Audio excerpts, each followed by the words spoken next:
Well, good afternoon. It's Lyle Shelton from the Family First Political Party with the Macquarie Street podcast, looking at the political stories of the week with some special guests joining me. In a moment, I'll bring in Kirralie Smith, the spokeswoman for Binary, who has some devastating news today. She's lost her appeal in the District Court of New South Wales. We'll be talking about that.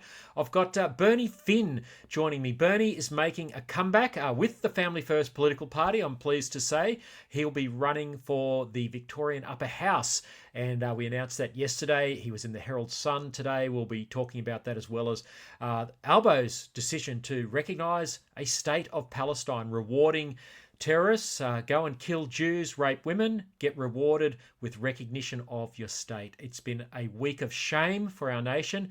We'll be talking about that. We'll be talking about the pressure the Governor-General is under, because she is the patron of a political activist group, Equality Australia. The Governor-General is meant to be above politics. Kirralie and I will be discussing that. There's a whole host of other news, including that extraordinary press conference yesterday with the Victorian Premier Jacinta Allan, where she was asked about the so-called Respectful Relationships program. It's really just an indoctrination program to induct children into LGBTIQA plus gender fluid ideology, including teaching 5-year-olds that they were born with the wrong body parts. All that and more today. But I want to bring in Kirralie, good friend of mine. Kirralie, devastating news today about your court case. Welcome, Kirralie. Thanks for having me. Our thoughts are with you. Tell us what you can tell us. This was an apprehended violence order brought against you by a male soccer player. I can say the name, you can't. Stephanie Blanche, a bloke playing soccer against women in a competition here in Sydney. It's been a long, drawn-out process. He took you to court. You appealed against an apprehended personal violence order. You lost today. That was the big news at the District Court of New South Wales. Yeah, correct. Well, look, when he first brought it against me, it was denied. He appealed and was successful, and then we appealed and we were not successful today. So this has been going on for quite a while. Not a Sydney player, one up in my local area. Okay, my apologies for that. Yeah, okay. And you've been calling out there's a lot going on, isn't it? You've been calling out the Flying Bats. They are the Sydney, but this guy was up in your area. Up on the Taree area, is that right, of New South Wales? Yeah, look, I mean, I can't give too many details about that sort of thing, Lyle, but I can say it's really disappointing but not surprising, that the word woman has been redefined to include man, and the word violence has been redefined to include hurt feelings. So, and truth speak, I have never met this person. I've never directed anything at this person. All I did was take information that was publicly available, public domain on Facebook.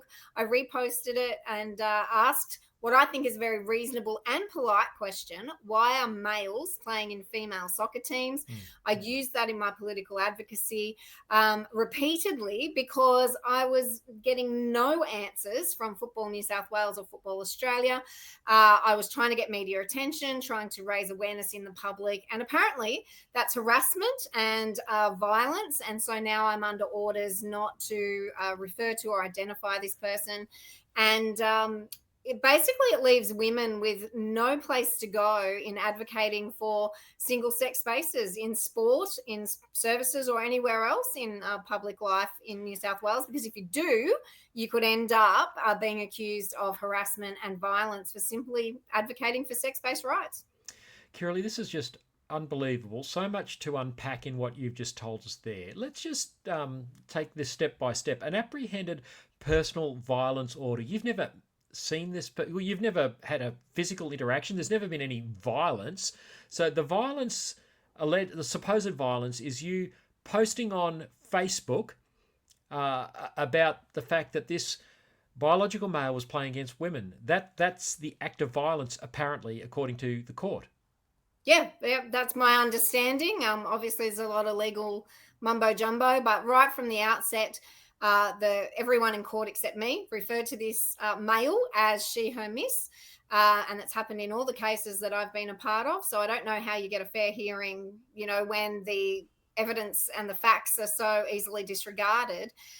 There's been a lot of things spoken about in the case that I very strongly disagree with, but I'm not able to mention or talk about. But again, the bottom line is I haven't met this person. I haven't directed anything toward him. I have no ill feelings toward him whatsoever.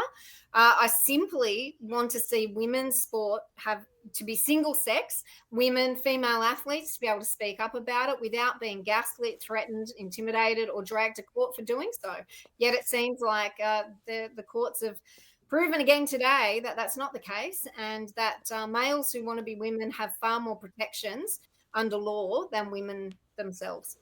So if you're a mum or a dad out there and you want your daughter to be able to play against other females and not have to play against blokes who are bigger and stronger, this court decision today means if you call that out or make a comment on Facebook or even go and complain to the other side, you could end up with an apprehended personal violence order slapped on you, just like you have today through the legal system.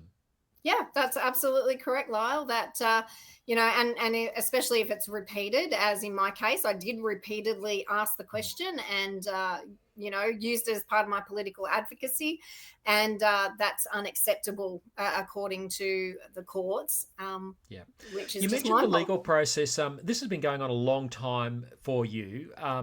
But, you're behind the eight ball when the judges in the court are using, I'm going to say non-natural pronouns, because this person, I went to one of your court hearings along with a whole bunch of other people just to support you. I saw this individual. Clearly, he's a male. He dresses that was as a different as a female. one. Sorry, Lyle. That was different the other one. Okay, it's all very confusing. Okay, you are in so much legal trouble. Yes. Yeah, okay. How much trouble are you in? It's a lot. But it's crazy. So you've got the judges using their preferred pronouns. So buying into the pantomime. So there's no objectivity is the point that I'm trying to make. No, it's like the decision's already been made that I'm the one supposedly misgendering. And, as I said to you earlier, if this were a woman and I'd called the woman out, I wouldn't be in court. It's because he is a male wanting to be accepted as a female. I don't accept him as female, nor do many other players or parents or coaches or clubs. Yet we're all told that we must accept him, that we must make accommodations for him, and we mustn't dare misgender him or oppose or ask the very reasonable policy questions and try and engage at a public policy level, because that's what I'm concerned about. Not interested. He's just doing what the policy allows him to do. I'm interested in the policy, and I think that we have to be able to use case studies and examples. Imagine if no one was able to name Leah Thomas in America. That whole, everything's fallen and come down around the gender nonsense in America because people were able to name Leah Thomas, expose exactly what it is he was doing. But here in Australia, if we even mention the names of these men, if we identify them, if we use public information, we're in trouble. This is background. And for our audience who mightn't be sure who Leah Thomas was a male swimmer in US college swimming meets, broke a whole bunch of women's records, has now had that stripped off him. And that's been made right. But as you say, here in Australia, you're not even allowed to name Stephanie Blanche. I can, but you can't as a result of today's court decision. It's just crazy. Kirralie, I think one of the most chilling things about your case, and I know there's a few different cases going on, but there's a photograph that I've put on social media before, and I couldn't find it just before this podcast. I was running a bit late, but the police turned up at your door and served you with papers. Was that this case or one of the others? The police turned up for two other cases, which were the person you referenced earlier, as well as a Football New South Wales employee. This one that I'm currently under was applied for on a personal level a little bit after that one. Yeah.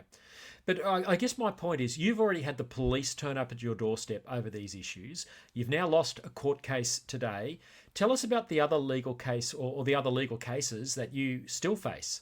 Yeah, I've got a decision for two vilification cases, one for this player and one for the other player that you came along to. They're due on the 26th of August. And in essence, exactly the same content and facts of the matter, where because I have identified them using information from the public space, not directing anything towards them, but questioning why their participation in female sports is acceptable. I have been accused of vilification under the Anti-Discrimination Act. This is just nuts. We've got some comments coming through. Trace Traeger says, "Stay strong, Kirralie. We're praying God's blessing and favour for you." Thanks very much for that, Trace. Keep those comments coming, folks. Kirralie, this is nuts. This anti-discrimination law, anti-vilification law, it's pretty much identical law. It's in all states and territories of Australia. There's even a version of it at Commonwealth level. I'm also being sued, as many people will know, by 2 drag queens under similar legislation. And of course, we've had Sal Grover, her case before the full bench of the Federal Court of Australia held last week. And again, she's been in hot water for so-called misgendering this Roxanne Tickle individual, biological male, because of her giggle application for girls only. There's plenty of us that are facing legal action at the moment because of this issue of biological males seeking to encroach girls' and women's spaces. The madness has got to stop, hasn't it? Oh, 100%. And the reality is no one can change their sex. No man on earth, no matter what mask he wears or attempts he makes to mimic the sex stereotypes of females, doesn't make it true. No costume, makeup, drug, or surgery will turn a man into a woman. And the only people who are taking us to court, Lyle, are people who are trying to lie and deceive people into believing that they can change sex. Nobody can. If we just got back to basics, we wouldn't even be in court. How much has this cost you, the cumulative legal actions against you, Kirralie? Well, I need to add it up, but over $200,000. Over $200,000, and I know there's been some crowdfunding to help that through Binary. Where can people go to support your legal defence? Binary.org.au/donate. Definitely. Or you can contact me at info@binary if you'd like banking details. And I can't express my gratitude enough to the supporters who have chipped in and helped me do this. I can't do it. I will fight, even if I'm the last man standing, pun intended. I've got all of the, desire and ability in the world to do that. I don't have the financial ability to do it. So it's so incredible that so many people around Australia have given so generously and been able to help me pay those bills. We're with you all the way, Kirralie. This fight is far from over. We could talk a lot more about your case, but I'd encourage people to stay in touch with Kirralie through Binary. Kirralie, I want to talk about a couple of other really serious issues that have broken this week as well. And this goes to this whole thing. You're looking at this at an adult level in terms of this legal action, but there's a pathway that children are being put on, which is quite despicable. And we saw this play out just yesterday with the Victorian Premier Jacinta Allan. And Charlie, who's producing, if you could just throw up on the screen that headline from the Australian newspaper, which says that 5-year-olds are being taught their body parts may not match their gender. Now, this is from the old Safe Schools,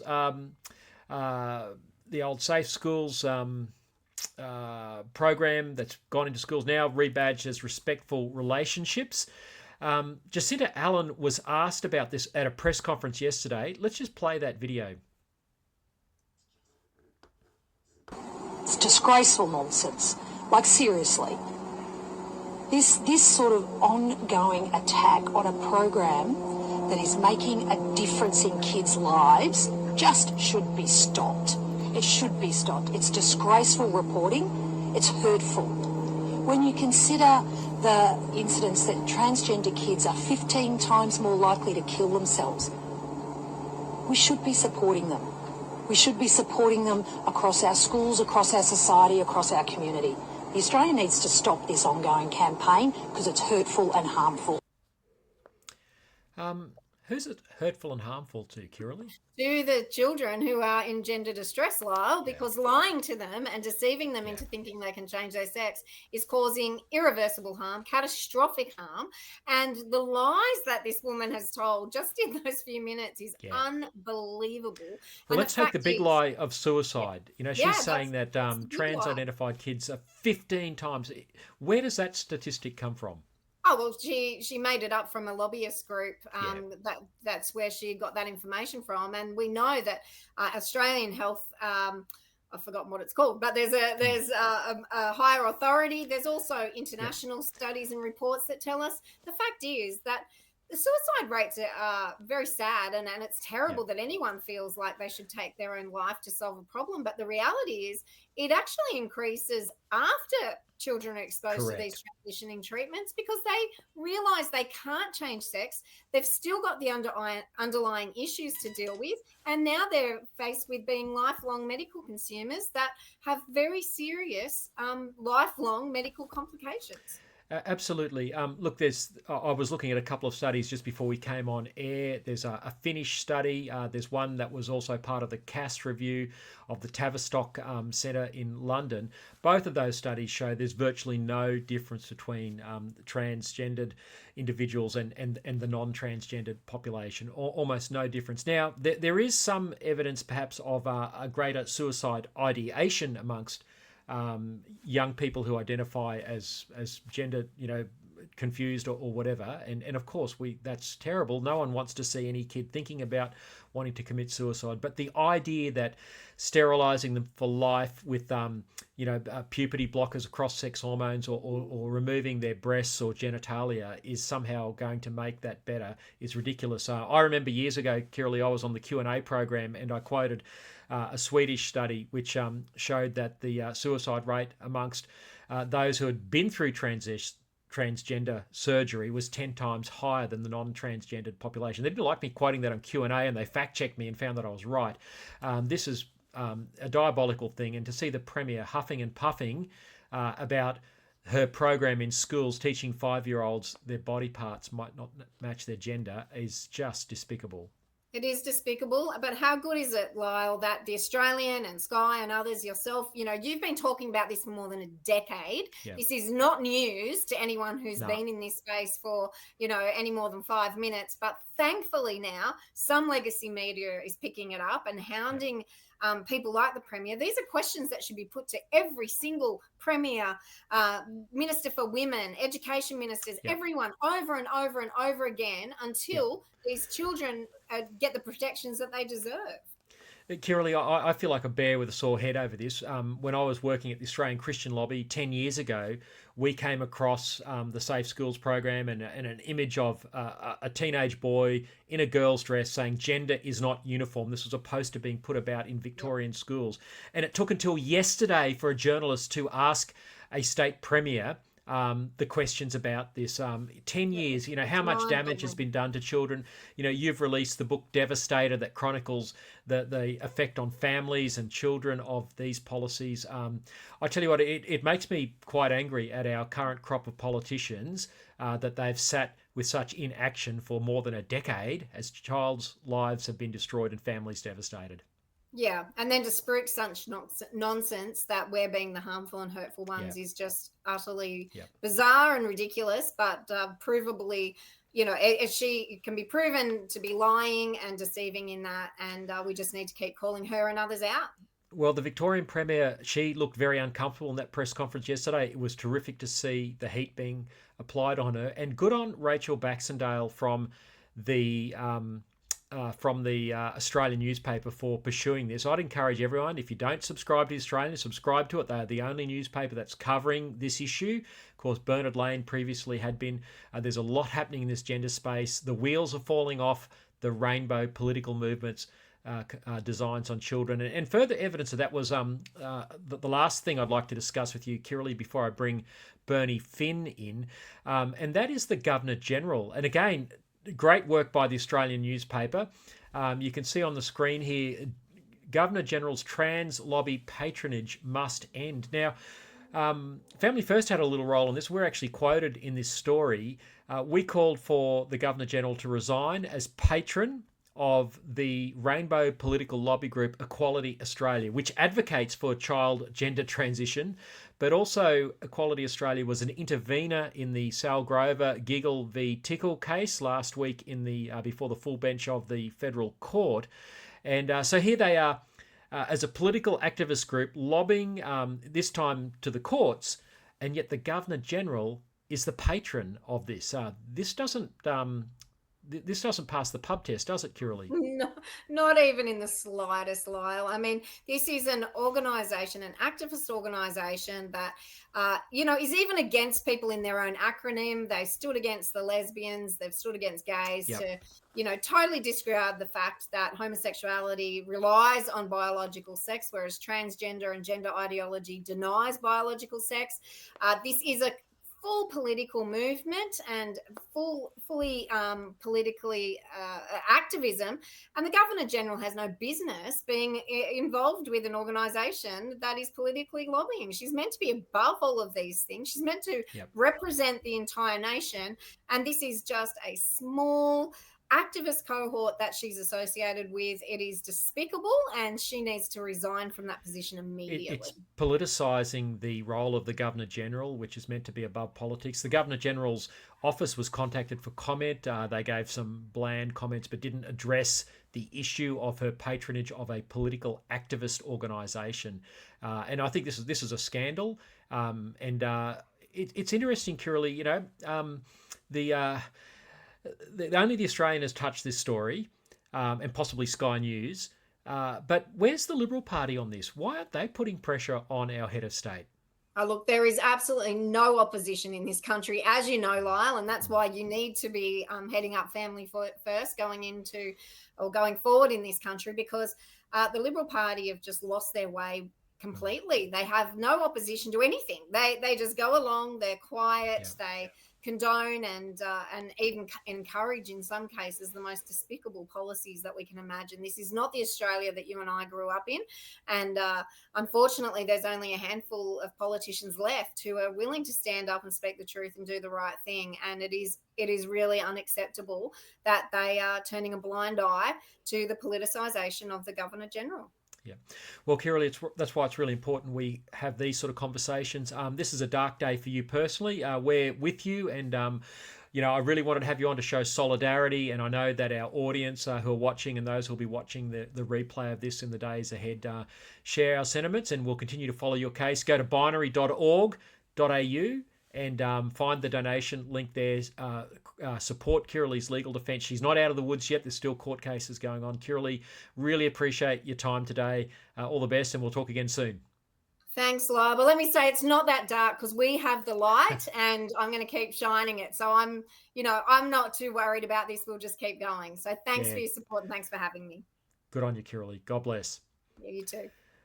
Rightio. Well, it's a real pleasure now to have standing by and ready to come in another good friend, and that's Bernie Finn from the great state of Victoria. Well, it used to be a great state. Bernie, the formerly great state of Victoria. The formerly great state. Well, thanks for joining us. Can I just say, Lyle, before we start, that Kirralie is just one of the greatest living. We've just lost your audio there. People want to give her money. People want to give her moral support, whatever. She's deserving of it. She is one gutsy lady.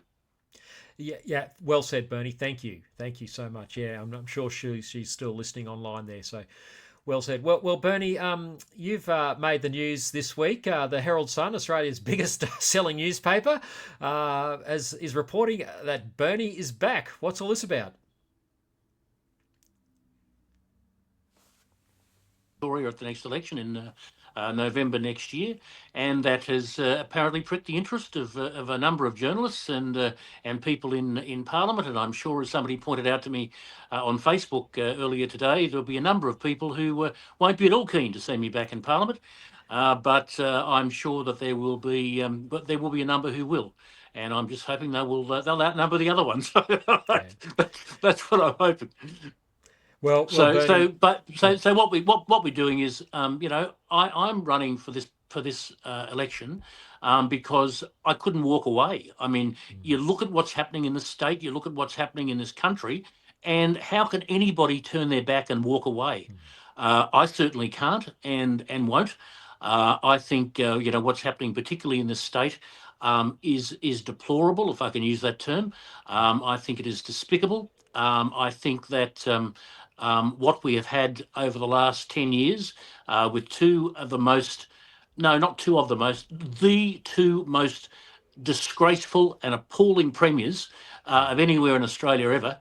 We have to do something about it, and I'm going to try and be a part of that solution as a member of the upper house of Victoria.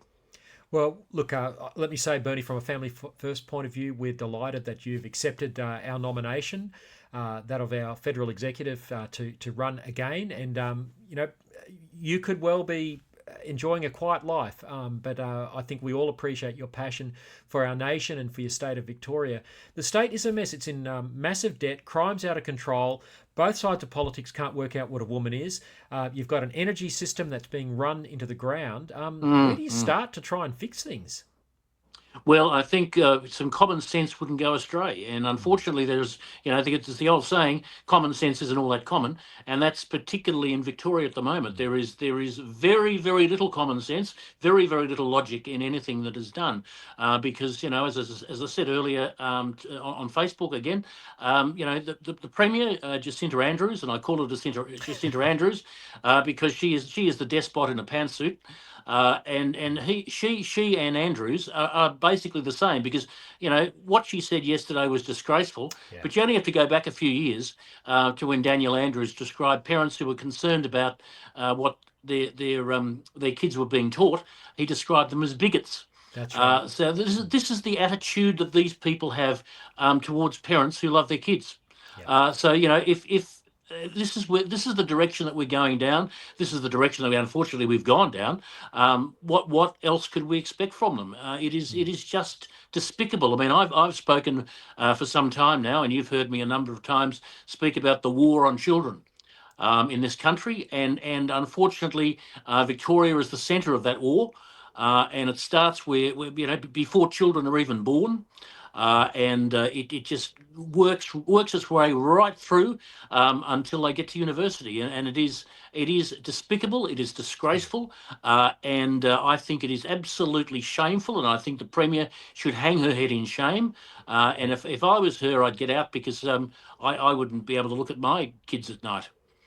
The trouble is, Bernie, the Liberal opposition there is so weak. I mean, yesterday, yes, and you just referenced it, Kirralie and I were just talking about, we played that clip of Jacinta Allan's press conference yesterday where she fired up over the idea that anyone should question the idea that a 5-year-old should be taught that they've got the wrong body parts. You're right to call it a war on children.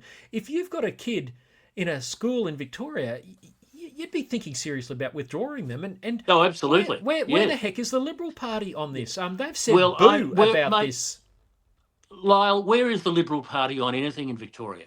The Liberal Party barely exists. The only reason the Liberal Party is in existence at the moment is to fight each other.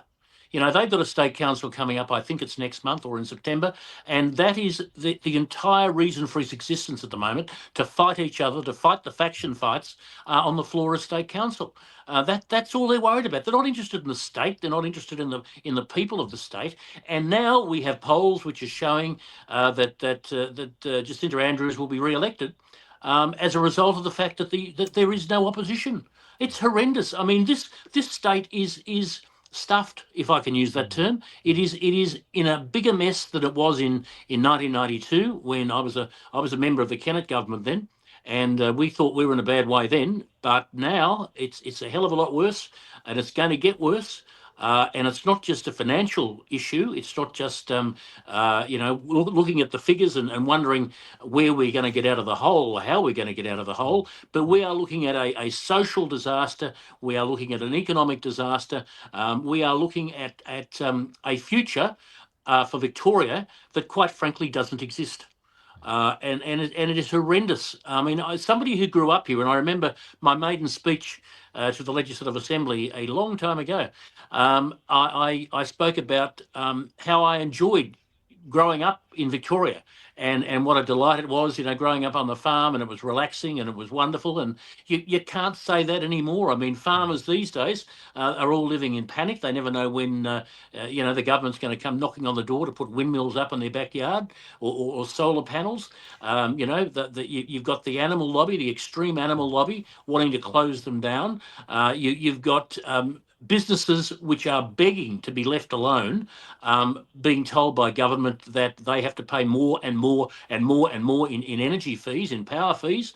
Well, these are people that are going to be forced out of business. They're going to be forced offshore if they can afford to go offshore. And of course, that is going to create an enormous number of job losses in Victoria. And that's going to hurt families. If mum and dad haven't got a job, how are the kids going to go to school? How can the kids, do the sorts of things that kids want to do without the sort of money that mum and dad would make if they were working? If this continues and the destruction that is guaranteed actually comes about, it's just too horrendous to think about. And it's something that I am so committed to exposing, so committed to turning around, that I sometimes wonder about my blood pressure, because it really is something that concerns me enormously. I look at my own kids. I think of my grandkids that aren't around yet, but I hope some stage maybe.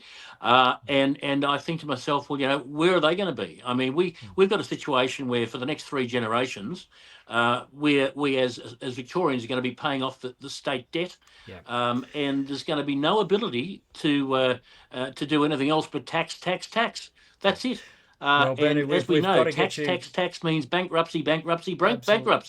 And Victoria is the state of the highest taxes in the nation. It is. And we've got to get you back into that Victorian upper house, Bernie, to bring that common sense into the place. Well, I got to tell you.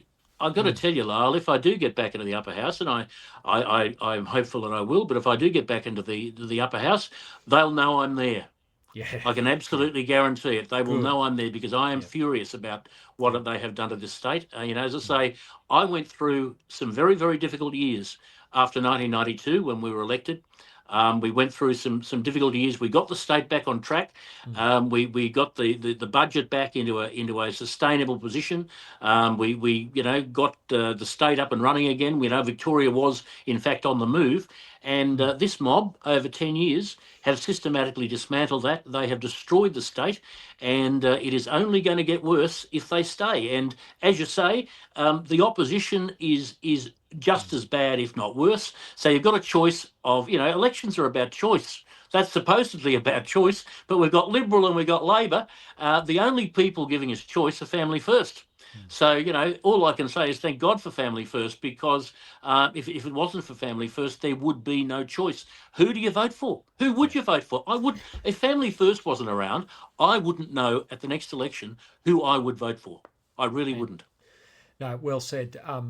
And we've also endorsed this week Jane Foreman, who's our Family First chair, and someone who you've been collaborating with. Great lady who's great lady. Yep. Does a wonderful job. Mobilised 1,000 volunteers in the federal election.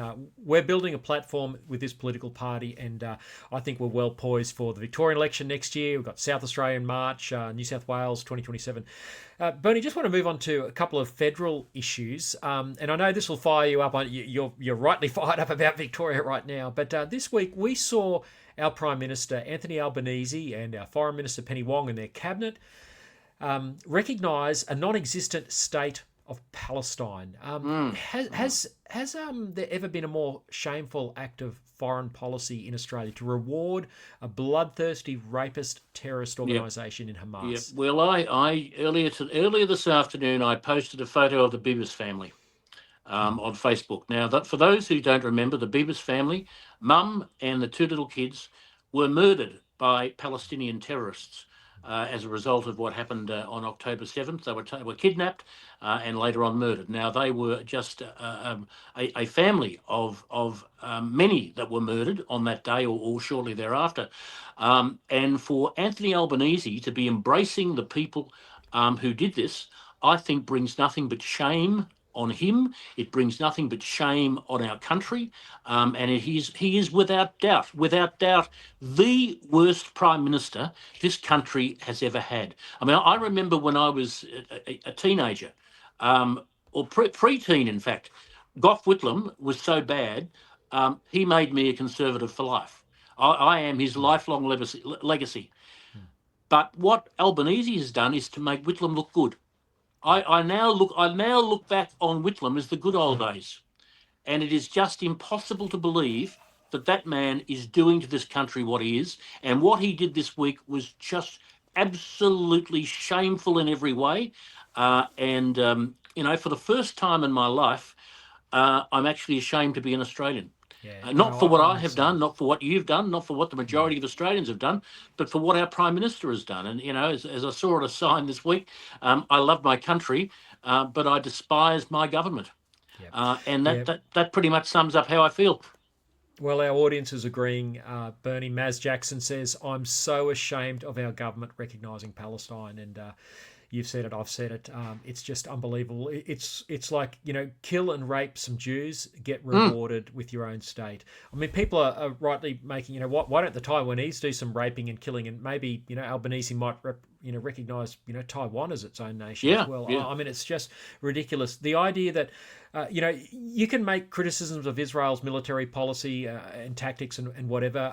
I personally think that's a hard call, because they're in a despicable situation. They're in a war zone where they've got Hamas terrorists hiding behind women and children, firing on IDF soldiers out of children's bedrooms. The tunnels all go into underneath kids' cots. It's a despicable situation. We know that Hamas have been firing on people at the aid stations, but of course the international media blames the Israeli Defense Force. I mean, the demonization of Israel, the defamation of Israel over this is just unbelievable. I mean, if someone the role of the media, Lyle, the role of the media in this, Lyle, is absolutely disgraceful. These people have with the exception of a couple of outlets, these people have no credibility left. None. The New York Times running that child who was allegedly starving and found to have some other degenerative disease, not starving at all. I mean, this is. 6 o'clock used to come along, and I'd sit down religiously and watch the news. I don't bother anymore. I'm the same. I don't care because I know that 3/4 of it is BS. I mean, I just don't believe what they tell us. They don't tell us the facts. They tell us their opinions, and generally speaking, there's an agenda behind that. And I can't wear that. And I've got to tell you, Lyle, something else that I can't wear, and that is this mob called Emily's List. Now, they say they believe in women, they support women's rights, and all the rest of it. What about their government that has just embraced a terrorist organisation that uses rape as a weapon of war? And crickets from Emily's List, not a word. So is Emily's List embracing rape?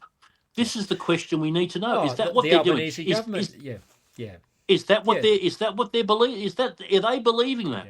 And it seems to me they are. I mean, silence is consent, and it seems to me that their silence tells us exactly where they stand.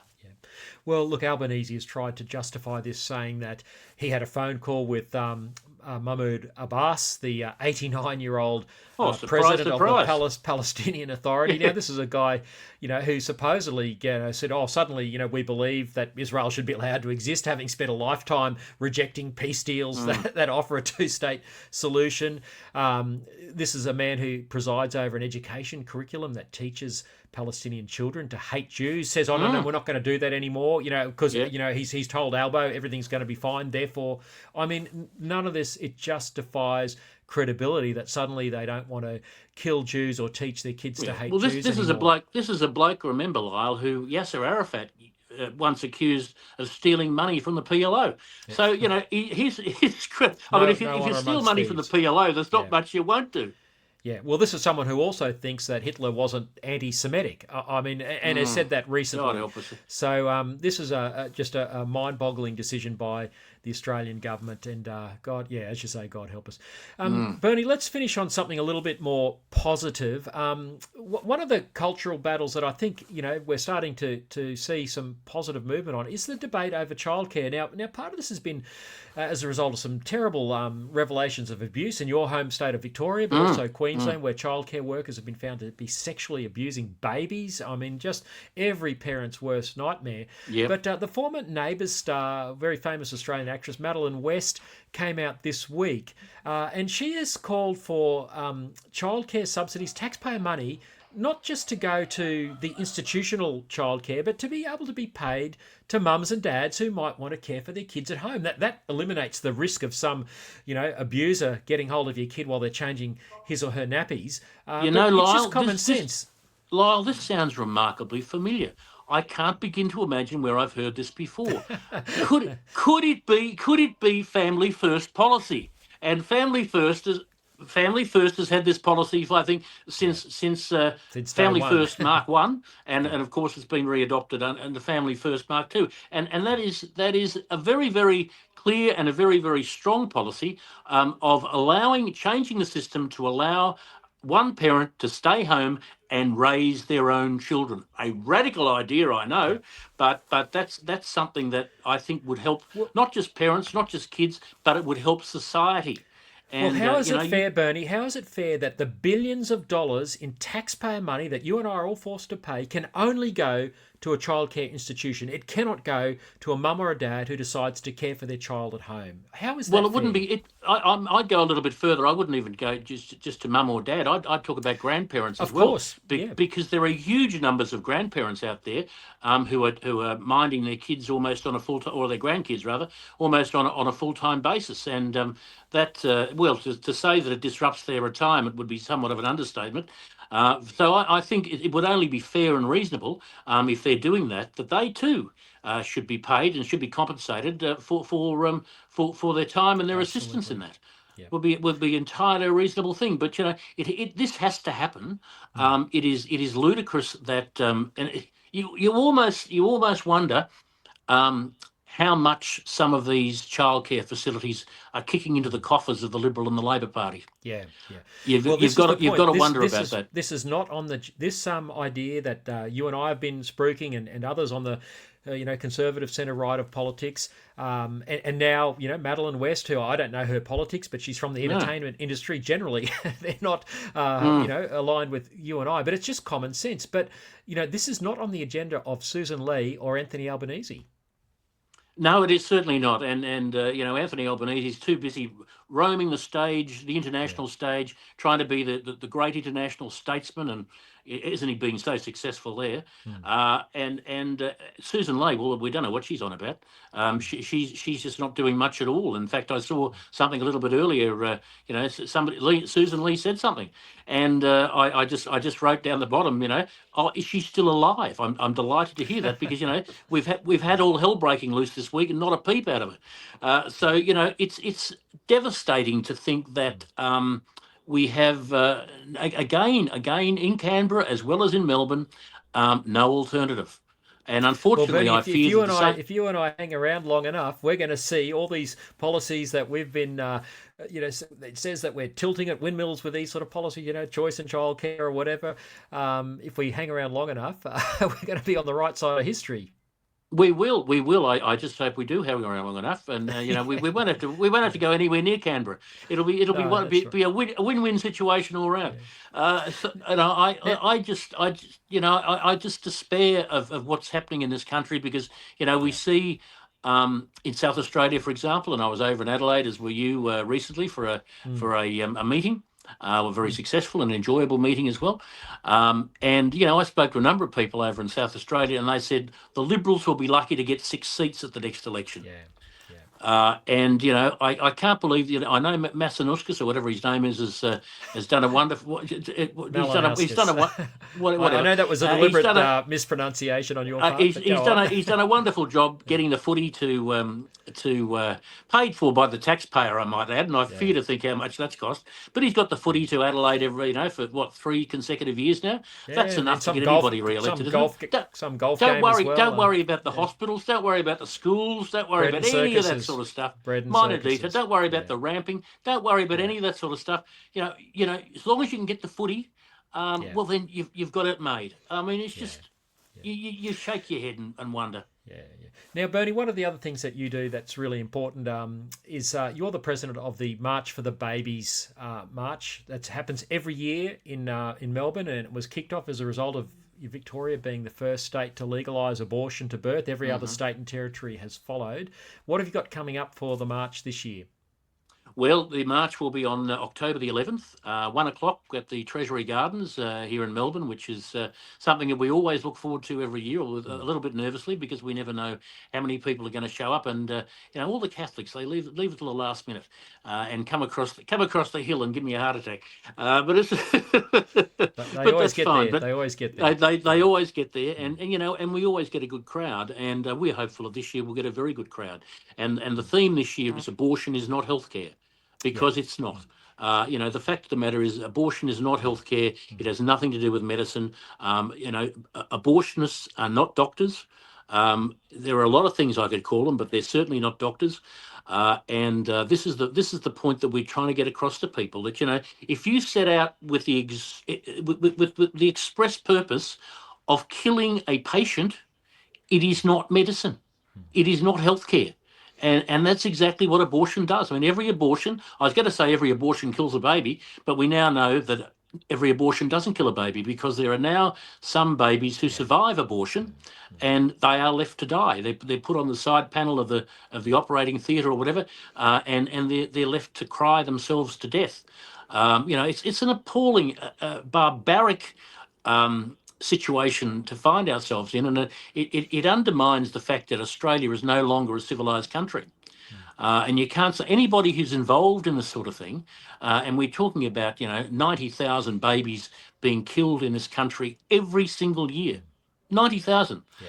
It's just an horrendous figure. And any figure would be horrendous, but that is a particularly bad figure. And to think that we would allow babies to be born and then say, even worse, could it be worse? I don't know. As it happened at one major hospital here in Melbourne a few years back, a baby was born alive and hurled into a bucket of formaldehyde. Now, this is what a way to go. What a way to drown in formaldehyde. This is just horrendous stuff, and it brings into question not just the morality but the humanity of our medical system, and those, not just the medical system, but those who make the laws. I mean, I was in the Parliament in 2008 when this bill was passed to allow abortion until birth. And some of the things I heard in that debate haunts me to this day. It just haunts me to this day. And I saw politicians get up, members of Parliament get up and defend partial birth abortion. Now, partial birth abortion has to be one of the most barbaric things, and I won't go into details here because there are possibly people having some tucker at the minute. But it is just one of the most horrific things imaginable. It's banned in the United States, but here in Australia, not a problem. You can go ahead, you can do whatever you like. Yeah, and a lot of Australians don't realise that. You're right. You're absolutely right. As soon as you mentioned partial birth abortion, I remember the ban that was enacted in America, and yet here in Australia, it's open slather. It's a great shame. Kudos to you, Bernie, for continuing to stump up and keep that march going. It's one of the biggest, if not the biggest, pro-life march in Australia. And well, certainly it's the longest running. And can I just tell you briefly, Lyle, how that came about? It was just after about 11:30 on the night of the 10th of October, 2008. And the bill had just been announced. The results of the bill had just been announced. We'd gone down by 3 votes. And I was devastated, naturally enough. And I put my head between my legs. And I said, Rab, hello. Did I just say hello from now? Electricity TV spoke last year. I think it is Rab, yes. The joys of autism. And I put my head between my legs and I said, Lord Jesus, what do we do now? And straight away, without hesitation, straight into my head came March for the Babies. So I took that as a direct order. And when you get direct orders, particularly from the boss, you don't knock it back. So that's why we have March for the Babies every year since, and we'll continue to do so until such time as our protest becomes a celebration. And one day it will. I know. I just hope I'm still here to see it. But I know one day it will. No doubt, Bernie. This will be another issue where you and I and so many others will be on the right side of history. Bernie, I really appreciate you giving your time today. Encourage people to check out the Family First Party website. You can read about Bernie back in the fight, running for Parliament again with Family First. We're delighted about that. We need your common sense there. Great to see the little feet lapel on your jacket there, pro-life statement. And we'll talk again soon, Bernie. Thanks so much for joining us today on the Macquarie Street Political Podcast. Look forward to it, Lyle, and look forward to seeing you in Macquarie Street on a more permanent basis after the next election. That's the aim. That's the aim. Great stuff, Bernie. All the best. God bless, and go those Richmond Tigers this weekend. Oh, God help us. Very good. Well, folks, that's just about it. I just want to remind you that the Family First Political Party's National Conference is coming up very soon, 5th and 6th of September here in Sydney at the Epping Club, and love you to get along. You can go to our website and register. Registrations close on the 1st of September, not far away. You can book in for the dinner. We've got Catherine Dees, the solicitor who was on the Sal Grover legal team in the Giggle v Tickle case. You won't want to miss what Catherine Dees has to say. We've got a terrific lineup of speakers on the Saturday talking about the issues which the major parties will not platform, talking about why net zero is net zero truth. We'll be talking about how your children are being indoctrinated in the education system. We've got Dr. Bella de Brera from the Institute of Public Affairs. We've got Jack Snelling from Family First talking about our federal election campaign. We've got Rachel Wong from Women's Forum Australia talking about these cultural issues that are affecting girls and women. You won't want to miss this conference. Well over 100 people are booked in already. Get your tickets. They're selling fast. Come to the dinner. Come to the conference on Friday the 5th of September, Saturday the 6th. We'd love to see you there. I'm going to be in Melbourne tomorrow at the Women Will Speak rally. A number of us from Family First will be there on the steps of Parliament House from 11:30 a.m. tomorrow morning, and we're supporting these women who are fighting for girls and women's rights. This rally a couple of years ago was the one where Moira Deeming was part of, and which caused John Pesciuto to then demonise her as a Nazi associate, and he lost that defamation case, and rightly so. It all emanated from this event. I'll be there tomorrow in solidarity with women fighting for their rights. Who would have thought we would have come to this in Australia? I hope you've enjoyed this afternoon, our chat with Kirralie and with Bernie. If you've just come late, you can watch the replay. It's on the Family First YouTube channel. It's on Facebook. It's on X.